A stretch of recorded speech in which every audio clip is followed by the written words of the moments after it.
New year ശരിക്കും പറഞ്ഞാൽ life ഒരു റീസ്റ്റാർട്ട് ആണല്ലേ. എവിടെ നോക്കിയാലും റെസൊല്യൂഷൻസിന്റെ ബഹളമാണ്. ഞാൻ ഇപ്രാവശ്യം കുറച്ചെടുത്തോളൂ കേട്ടാ. കാരണം എന്താ അറിയോ, കഴിഞ്ഞ പ്രാവശ്യം എടുത്ത് തന്നെ കുറെ ഒന്നും കീപ്പ് ചെയ്യാൻ പറ്റിയില്ല. എന്നെ സംബന്ധിച്ചിടത്തോളം ആസ് എ മദർ എന്റെ മക്കൾക്ക് കൊടുക്കാൻ പറ്റിയ ഏറ്റവും വലിയ ഗിഫ്റ്റ് എന്താന്ന് വെച്ചാല് എന്റെ സമയമാണ്. ഫ്രഷ് ആയിട്ടൊക്കെ കുടിച്ച കാലം കൊറേ നാളൊക്കെ കഴിഞ്ഞ് നമ്മള് ഫ്രീ ആവുമ്പോ നമ്മളെ മക്കള് ബിസി ആയിട്ടുണ്ടാവും. ആ സമയത്ത് നമുക്ക് എന്തോ ഒരു വിഷമമായിരിക്കും. ഈ ഒരു ഇമോഷൻസിന് ജനറേഷന്റെ ഗ്യാപ്പ് മാത്രമേ ഉള്ളൂ.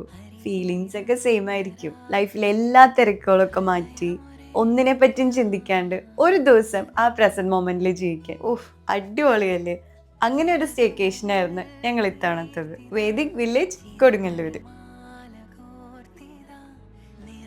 എസ്പെഷ്യലി ഇവിടുത്തെ ഫുഡ്, നമ്മള് വേദിക്കില് ഷെഫ് ഉണ്ടല്ല, ഭയങ്കര വെൽക്കമിങ് ആണ്. ഒരു ഡേ കൊണ്ട് തന്നെ ഫുഡിന്റെ മാക്സിമം വെറൈറ്റീസ് നമ്മൾ എക്സ്പീരിയൻസ് ചെയ്തിട്ടുണ്ട്.